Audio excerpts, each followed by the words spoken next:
Hello everybody, Daniela here, and today I'm going to do a video about shidduch, about meeting your spouse. And I cannot count how many women I speak to, whether it be online or in person or clients, and they are frustrated. They are trying to figure out and navigate how to find their partner. And I cannot count how many times I see them making the same exact mistakes that I was making. And so I normally individually share this, but I wanted to talk to everyone out there. For women, if you are seeking and looking for your husband, I'm going to talk about a couple rules that we need to set as groundwork when we are looking to find our life partner. These are rules that I was not keeping in the beginning, and I wasted so much time with relationships that were not going anywhere, with men that were never going to commit, and constantly having to defend my boundaries as a woman and make sure that I was safe simply because I was not keeping and paying attention to these rules. So the number one rule I'm going to discuss is getting references for this person before you ever go on a date. We hear this all the time: go through a matchmaker, have a third party. Guys, this is not optional. We have to have a third objective party involved that has our best interests. We are going to get excited. We're going to look for the best. We're going to ignore red flags. This is our nature as women. We're looking for our partner, and we will make excuses. And so we need a third party person. The most important thing for me is that, number one, the person has to have a Rav, a spiritual leader, a person that they go to when something is wrong, someone they look up to, someone where they seek guidance from. They have to have a mentor in their life. A man who does not have someone to ask a question to when he needs help, a man who does not have a Rav, is going to be very, very difficult to deal. What happens when something goes wrong? What happens when you guys stop getting along as a couple? It happens. You want him to have a wise person that he goes to when he is seeking assistance. So this is number one. He needs to have a Rav that you can contact. Number two, he needs to have references. Every job that we get, a person has references. We check their references, right? What do they do when they give us a job offer? It says you are hired pending the successful completion of your references. So this man, if he does not have 2, 3, 4 people in his life that cannot vouch for the person that he is, this is a red flag, guys. We need to pay attention to this. Every man of quality will have people around him that know that he's religious, will know that he is ready for marriage. All of these questions. So when either our Rebbitzin or whoever is doing our matchmaker, whoever it is, we need them to be able to reach out and to ask a couple really key questions. Is this person ready for marriage? Are they looking for marriage now? What are they looking for in marriage? This is very, very important. If they're a full-time learner, they may be looking more for a wife that works full-time. If they are a businessman, they may be expecting a wife that wants to stay home. These are all things that need to be negotiated. We want to make sure that we each fit each other's description of what we're looking for. This is a life partnership and the most important business deal you will ever make in your life. I know people go, what? You can't call it a business deal. Yes, I can. It is a business deal. We are making a decision to spend the rest of our lives with someone, and we need to do so wisely, and we need to do so with open eyes and very, very objective, not emotionally attached, not with our emotions and how we feel. We need to get the basics out of the way before we ever get on that first date, before we ever meet this person. So, number one, they must have a Rav, a rabbi, someone, a mentor that they look up to that we can reach out to. Number two, we are going to check references. We want to know, how does this person treat other people? Is this person ready for marriage? How was this person in their past marriage if they've been married? For many of us, this is a second marriage. And we need to know, what type of a parent are they? If we have I was a single mother looking for my husband. And so this is a big deal. We need to know about them, and we need to know who they are before we ever go on a date. Why would we go on a date and waste their time and our time if we are not compatible and looking for exactly the same thing? So very, very clear, and I want to make sure everyone understands this. We do not date to occupy our time. We do not date to get rid of loneliness, or to entertain ourselves, or to get a free meal, or to, go to the movies because we're bored. We date for the purpose of marriage. This is where so many people waste time and so many people get hurt.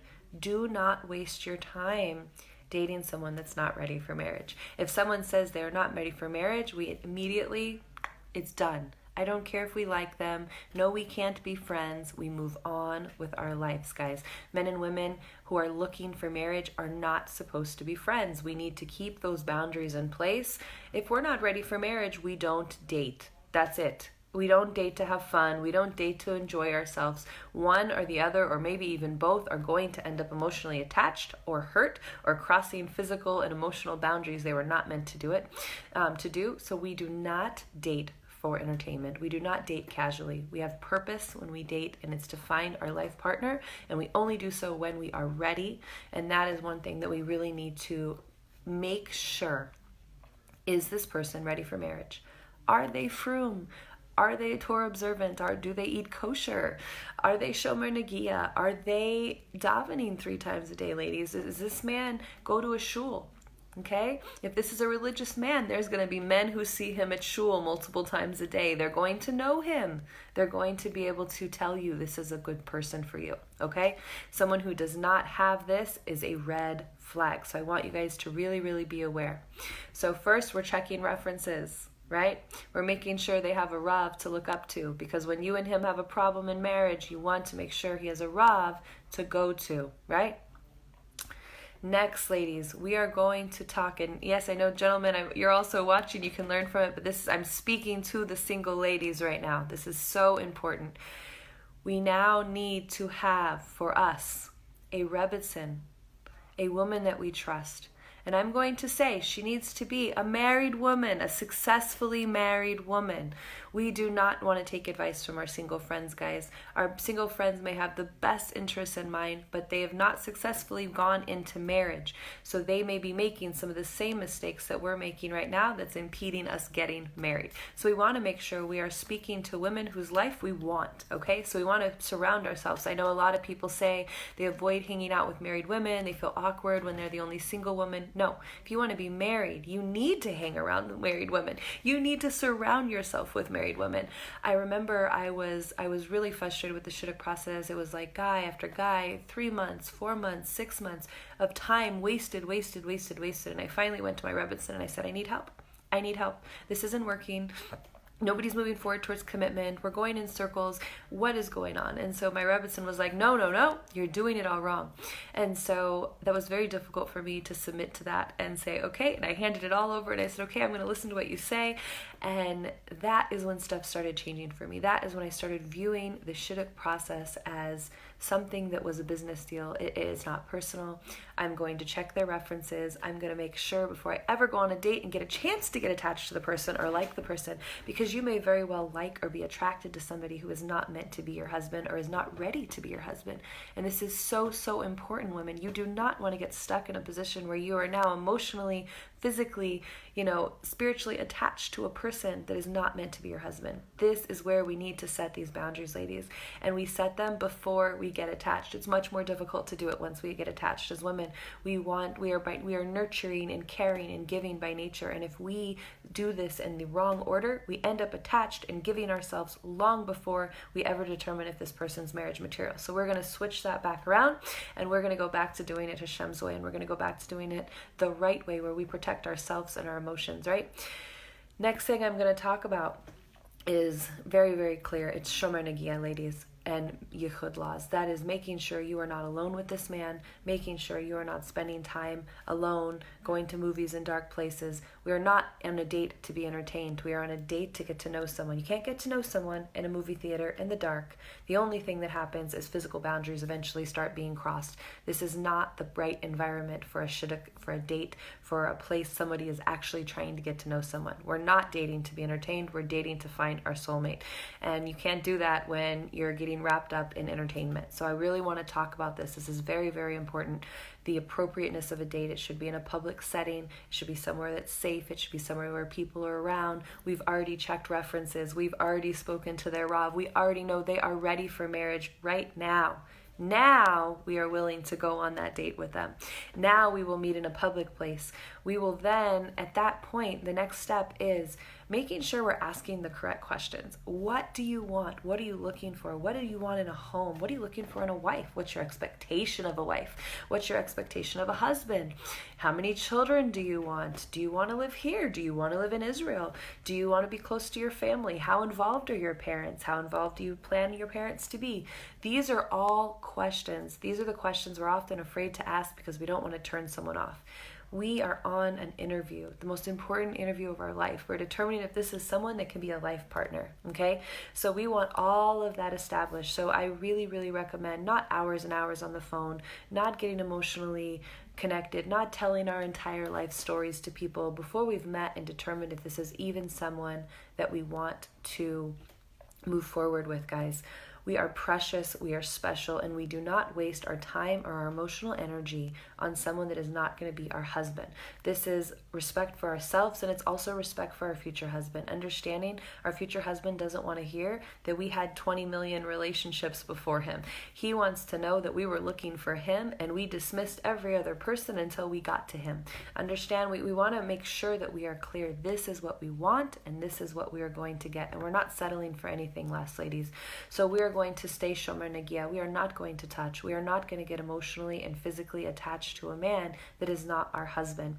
I heard someone say once, and it was very, very interesting to me, that when you get hired on a job, there is a 90-day probation period, and you do not get benefits until you are a full-fledged employee.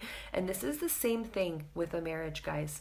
Until a man has taken you under chuppah and he has declared that you are his bride, you are his, he is not your husband. You do not belong to him, and he does not belong to you. And we really need to maintain these boundaries, because this is where women and men get emotionally hurt when we give too much. We're giving money, we're giving time, we're making dinners, we're doing this, we're doing that, all for someone that doesn't belong to us, guys, and it's not okay. And what happens is people get comfortable, right? When someone can come to your house and have dinner, when you know you're sharing your heart and your time and you're being their emotional pillar of strength and support, they're going to continue to use that even if they don't intend to marry you. Why wouldn't they? You're a free support system in their life. You're free entertainment, and that is not what we are. So we need to make sure that we're setting really strong boundaries. We are asking for references, making sure they have a Rav, making sure that they are ready for marriage before we ever go on a date. Then when we go on a date, we're going to do it in a public place. We are not going to be physically intimate. We're not going to go for entertainment. We're going to ask those tough questions. So nobody likes rejection, right? Everyone's like, I don't want to be rejected. You're correct. You don't want to be rejected. But there is only one person in the world that is actually going to be your basharat. There's only one person. So I don't need 50,000 men to think I'm amazing. I don't need 50,000 men to think I'm beautiful. I don't need 50,000 men to think that I am the woman for them. I need one. So if I go on a date and I am not that to that person, Baruch Hashem, thank you, next. I move on. It's not personal, guys. We need to stop worrying so much about hurting feelings. This is also why there's always a third person that needs to be involved, that Rebbitzin, that Rav, so that Rav can call after that date and say, she's not interested in moving forward. Or she is interested in moving forward and seeing this person again. Can you please tell me, what do you think? How does he feel? Is he interested in moving forward? Then there's no embarrassment. There's no hurt feelings. There's nobody sitting in limbo wondering if someone likes them. I can't count how many times I wasted on shidduch matches because I tried to do it on my own. I'm not saying that you can't go online, you can meet someone online. There are many avenues that people meet their basharat. I met my husband on a Jewish dating website, but we also still followed these rules. So I want to make this clear. We both swiped right or left or whichever way that was and said we were interested. At that point, we exchanged my Rebbitzin and his Rav's information. We had one conversation. I said, okay, there's actually potential here. My Rebbitzin called his Rav. He called his Rav in Israel and he called his Rav in America. He determined if this person met my standards, if this person was ready for marriage, if this person, everything. They talked about income. They talked about how frum they were. They talked about past marriages, if there were any concerns. They asked all these questions before we ever went on a date, guys.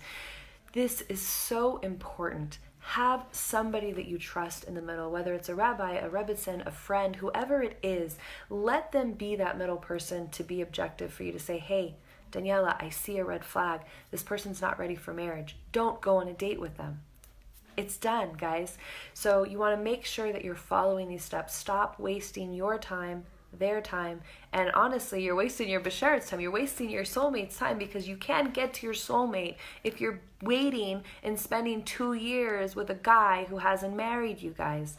I can't stress this enough. I did it, okay? This is not coming from a place of I know better than you. This is coming from a place where this girl has knocked her head on so many of these same walls, and now looking back and seeing when I finally humbled myself and I went to my Rebbitzin and said, I want my husband, I need help. Please show me the right way to do this.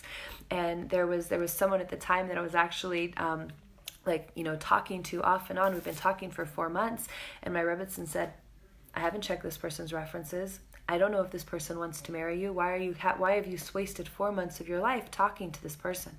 And I'm like, but he's so nice, and I see a future and this and that. And my Rebbe said, okay, give me his Rav's number. We'll call and we'll see what he actually wants. If not, it's done. And I was like, the wind was knocked out of me. I said, okay, Rebbitzin, you're right. I want my Basharat. So if he isn't, it's better that I know now. And so I put my pride aside. My Rebbitzin, I asked him for his Rav's number so that my Rebbitzin could reach out. And his response was, I'm not ready. I'm not ready for that. At that point, I cut all communication. I no longer contacted the person. I no longer spoke to them. I moved on. Okay, guys? It was painful. It was 4 months wasted. I had talked. I'd spent hours on the phone. I'd crossed all of these same boundaries I'm talking to you about right now, guys. You need to make sure that you maintain these boundaries. These boundaries are not archaic. They're not outdated. They protect us. This is why the world is so full of so many people getting hurt continuously, getting cheated on, women that are in a dating relationship for 10 years before a man marries her. This is where this is coming. People are jumping ahead of themselves, and they are waiting, they're not waiting until they know if this person actually wants marriage, okay? Now, ladies, we're on a date. Their references have checked out. They're a religious man. They fear God. They're ready for marriage. So now we're on a date, and we're attracted to them. Okay, there's now chemistry, there's everything. So we now know all the foundations. We know that we both have the same religious convictions. We know that we both want marriage. We know that we're both attracted to each other, right? So now at this point, it's just a matter of making sure the details line up, guys. Do the details line up? By the time me and my husband met in person, all of the references have been done, all of the checks have been done. It'd really been a matter of, do we actually have the chemistry? And when that was there, he came actually for a Shabbat. He rented a place in my town. He went to meals at my friends, at my rabbis, at my Rebbitzins, and Motzei Shabbat, he proposed. It was it, guys. We had already done all the steps. We already knew that we both wanted the same things. We already knew we were holding in the same place religiously. We knew that we got along. He met my children, and it was done. Boom. We were engaged, and we were married 6 weeks later. So I want to discuss how simple the process actually can be if we don't waste time. Everyone needs to set their own boundaries, if that's 2 months, 3 months, whatever it is. And a lot of people say, I don't get the shidduch process. I don't understand the shidduch process. There's so many no's. There's so many walls. I understand that it's frustrating, guys. And I understand that it can be very confusing trying to find your soulmate. But I really, really encourage, set these boundaries. And this goes for every woman. Get reference checks before you go on a date. Find out if the person's actually seeking marriage. Have a third party person involved. So that way, nobody's feelings, nobody's embarrassed. You don't have to tell the guy, I'm really not attracted to you and I don't want to go out with you again. You have that third party that you'll go to and you'll say, I'm really not interested. And then they'll reach out to their party and say, she doesn't think it's a match, and you can move on. And it's done. No hurt feelings, no embarrassment, no awkward having to break up with people. It's a business deal, guys. So get references, make sure they're ready for marriage, go on a date in a public place. Do not become physical with this person. Do not get emotionally attached. Do not go into movie theaters or be alone with the person. Go in public places where you can learn, and when you're there, you ask the tough questions, ladies. Ask the tough questions, okay? And at this point, you have to set your own boundary. How long are you going to date this person? How attached are you willing to get to this person before you guys have made the commitment to move forward towards marriage? Okay? And this is the backwards part. The world teaches us, oh, date, have fun, get attached, and then decide if you want to get married. No. This is the way so many people get hurt, and so many people end up devastated and wasting time and years. I heard a story recently of this amazing woman who has been actually waiting for 10 years for a man. She's been dating him for 10 years, guys, hoping he's going to marry her. This is 10 years of her life she will never get back. These are the boundaries we need to set at the beginning, ladies. We need to, again, are they ready for marriage? Because if they're ready for marriage and they find you and you're their wife, they're going to propose. They're going to say, let's get married, and everything's going to fall into place. If they are not ready for marriage, they have no business on any Jewish dating site. They have no business being in line with any matchmaker. They have no business of any of these things. So there are so many people that are in the market that they don't even meet the standard. They don't need to be in the market. And so we need to make sure that we are checking these references. We are making sure that they have a spiritual mentor. Do they have someone they look up to? Do they have a rabbi? Do they have a mentor in their life that we can call? Do they have someone when you and him have a disagreement in your marriage that he's going to go to, guys? Does he fear God? Does he have accountability to God? Because if he has accountability to Hashem, if he keeps the Torah, if he honors God, if he has a fear of God, he will treat his wife properly because he fears God.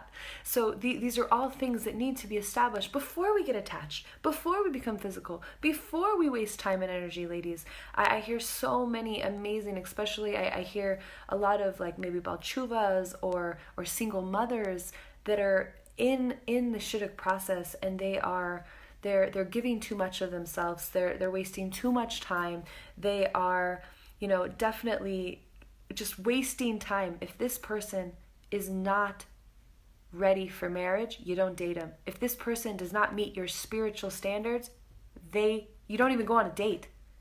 Okay? You don't even waste your time, your energy. You set the standard. Here is the bar. I am looking for marriage and nothing else. I don't need to go have a good time with a guy. I don't need to be entertained. I need to find my husband, ladies. And so we've got to get this through our heads, because that same guy that'll date us, that'll move in with us, has v'shalom, all these things, this isn't going towards marriage. He's not marriage-minded, ladies, and we're wasting our time. I've heard so many people, 2 years, 3 years, a year, 6 months. Well, does he want to marry you? I don't know. Why have you wasted 6 months of your life, ladies? I've done it. I've wasted 6 months. I've wasted 6 years. I've wasted 2 years. Like, this is coming from a place of experience, ladies, and I cannot emphasize enough setting the appropriate boundaries. You are precious. You are the daughters of the King of Kings of Kings. You are not meant to be used. You are not meant to be borrowed. You are not meant to be leased. You are meant to wait for a qualified buyer to come in and to make you his wife. Anything less than that is cheapening you. Anything less than that is selling yourself short. So I really, really encourage any single woman that is ready to be married, please follow the steps that I've said. Number one, you get references before you ever go out on a date with this person. You determine, one, if they are ready for marriage. Two, if they have good qualities. If they have people. There is not a man alive who is a good man who cannot have 2, 3 good people that will vouch for the character of this person, okay? Have a third person involved, have a friend involved, have somebody who is objective to help you make these decisions, because we're not always objective. So I went to my Rebbitzin, my rabbi's wife, and I said, please help me, please guide me. And she's like, get rid of him, don't talk to him again, don't do this is a no, this is a no, this is a yes, this is a move forward, this is a let me pick up the phone and ask his Rav a few questions. And it saved me so much trouble. And it streamlined my process to finding my husband.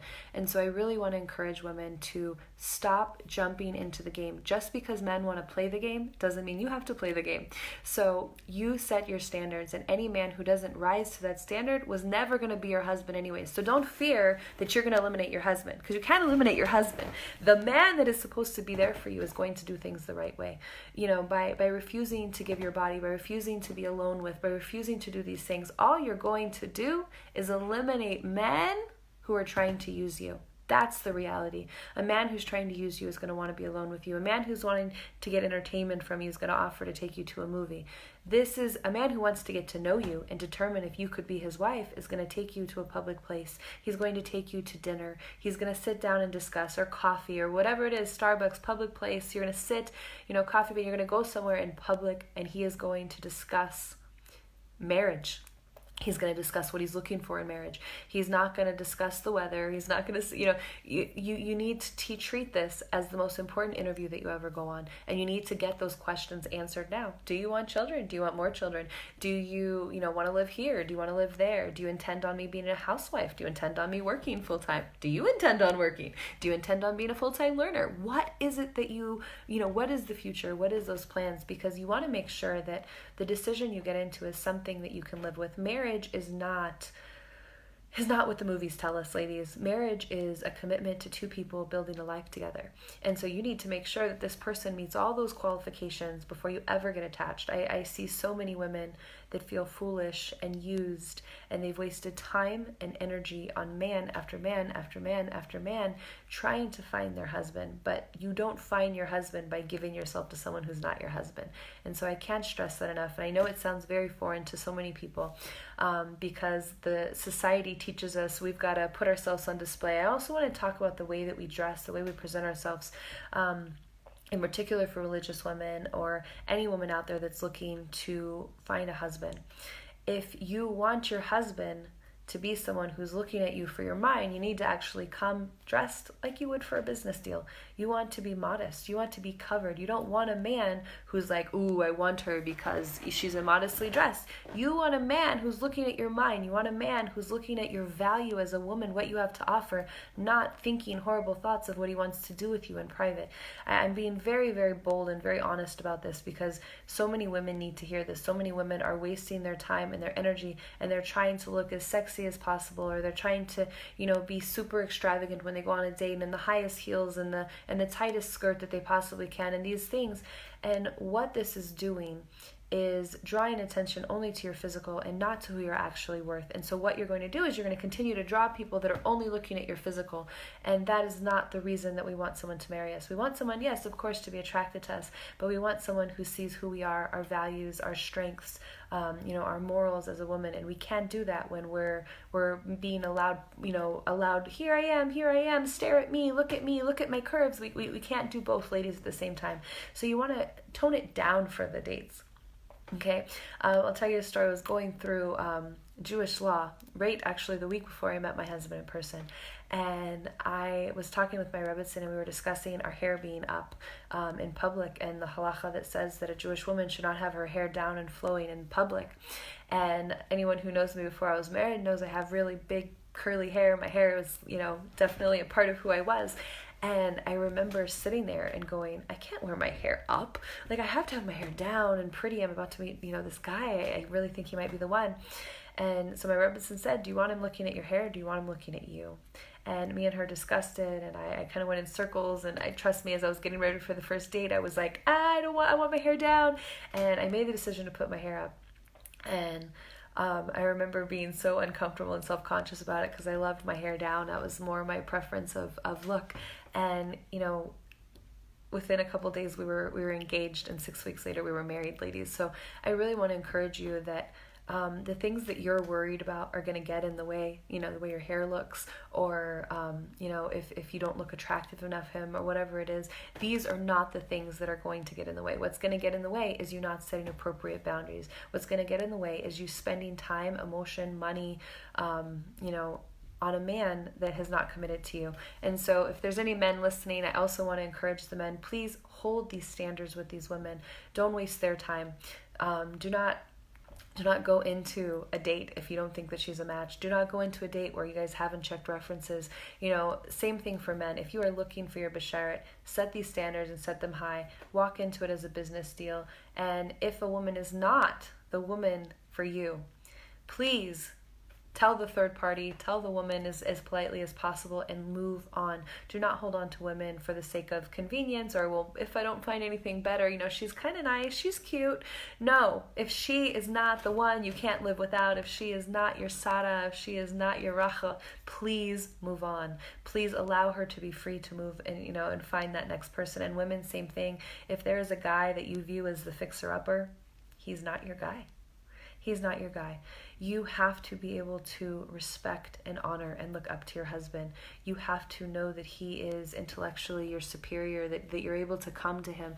When I have a halakhic question, when I have, I need an opinion, I need to know that my husband is that voice that I can go to and I can trust. If he's not, it causes a lot of problems, ladies. So please don't dumb yourself down. Don't marry someone that's beneath you. Don't marry someone that's not as religious as you. Don't think you're going to fix someone. You're not going to change anyone. You will never change a man. A man is who he is. He will change himself for fear of Hashem, and he will grow with you, and he will become a better man. But if he doesn't meet your basic standards in the first, to start, we don't go into a relationship with him, ladies. We don't need fixer-uppers. I was joking with a woman I was speaking with recently, and I said, we don't pick up men at the pound. We don't. It's not a dog. It's not a project. It's not something that we fix. We wait until we find the man who meets our standards, and we ask questions and we check references. Again, if a man does not have 3 people in his life that we can pick up the phone and call to determine what kind of a man he is, this is not the kind of man you want to go on a date with. This is not the man you even want to be in the same room with, guys. So I really encourage you to switch your mindset about dating and switch it from, oh, I have to give, I have to get attached, I have to see if I like, all of these things. The creator of the universe knows what's best for you. He knows what he has for you. You don't have to doubt, what if we don't have chemistry? What if we don't this? What if we don't that? God's got all of that under control. You need to have faith in your creator, and you need to have respect and dignity in yourself, set a healthy, appropriate boundaries, and move forward. And I promise you will get that much closer to your Basharat and that much further away from extra hurt and extra pain from putting ourselves in situations and relationships that are not healthy and are not good for us. I can't express the importance of finding a good Rebbetzin. My Rebbetzin was amazing, and she helped me through this very difficult process. She helped me say no. She helped me set boundaries. She helped me say this. If you don't have that, I really, really, really recommend you finding that spiritual leader. If someone doesn't have somebody, please reach out to me. I can help. I can help you find a Rebbetzin. I can help you find someone. I can help answer questions if you have concerns. But please, please, please do not go at this alone. Do not go on dates with men you don't know. Do not go on dates with people that you met online, that you haven't checked out references, you haven't called people in real life. This is dangerous, and it is also a waste of your time. Do not go on a date with a man who's not ready for marriage. If you ask a man, are you looking for marriage? And he's like, there's no date, guys. Have a nice day. Check, please. Check, please. We're done. Okay? And we move on with our lives. We do not waste time. As a businesswoman, I don't waste time. When I come into an interview with a person, if they don't meet my standards, thank you so much. Have a nice day. And they go on with their day, right? We don't waste our time in business. Stop wasting your time in the most important business of your entire life, and that is finding your life partner. Be strong, be assertive, ask the uncomfortable questions. The right man will have the right answers, ladies. So this is where it comes down. You're not going to chase your Basharat away. You're going to ask, how many children do you want? I want 5. I want 5 children. How many do you want? If he's like, I don't want children, guess what? It's better that we know that. Thank you. Check, please. Great, I don't think we're a match. Have a nice day. It's not rejection, ladies. If a man rejects you, thank him and move on. He is not the man for you. If you have men that are saying, I'm not good enough for you, I'm not ready for marriage, I'm this, I'm that, we need to listen to this, ladies. We need to hear what the men are saying, and we need to move on, and we need to find men that are. So this is really, really important. I hope this was helpful. If you have any questions, I want any clarity on anything that I said, please comment in the comments below, and I will definitely add. So I'm going to review this one last time. We are going to check references before we ever go on a date with a man. We're going to make sure that he has a rabbi, a spiritual mentor, someone that he looks up to, right? 2 or 3 people in his life that can vouch for the person. We're going to make sure he's on the spiritual level, that he's ready for marriage before we ever put ourselves in a position to even get emotionally attached or attracted or even want to spend time with the person. Then we're going to go on a date. We're going to go on a date in a public place. We are not going to be physical. We're not going to shake hands. We're not going to hug. We're not going to kiss. We're not going to cross any of those lines. We are going to treat it just like a business deal, and we are going to get to know them and make sure they meet all of our qualifications. And we're going to make sure we meet all of theirs, because just because maybe they check all of my boxes doesn't mean I check all of theirs. And so once we have both established, we're then going to have a third party that we discuss with. Are we ready to move forward? Or we're both going to directly move forward. You know, oftentimes when a man finds exactly what he's looking for, he's very quick to say, marry me. And that is what we're looking for, ladies. We're looking for a life partner that wants us for life. We don't need to waste our time. So many people waste years in dating relationships with people that don't meet their standards, and they're unfaithful, and they stay and they continue having children, or, you know, there's so many of these scenarios of people who have wasted years and years of their life hoping someone proposes to them. No, you get a third party involved and you say, are you going to marry her, and when? And if the answer is, I'm not ready for marriage, that relationship ends today. It's done. I don't care how much time we've invested. All we are doing is breaking our own hearts, ladies, and we need to start learning to set healthy, strong boundaries that help us have a healthy life. I hope this is helpful. Again, if anyone has any questions, feel free to comment in the pages. Everybody, Shabbat Shalom from Israel. Bye.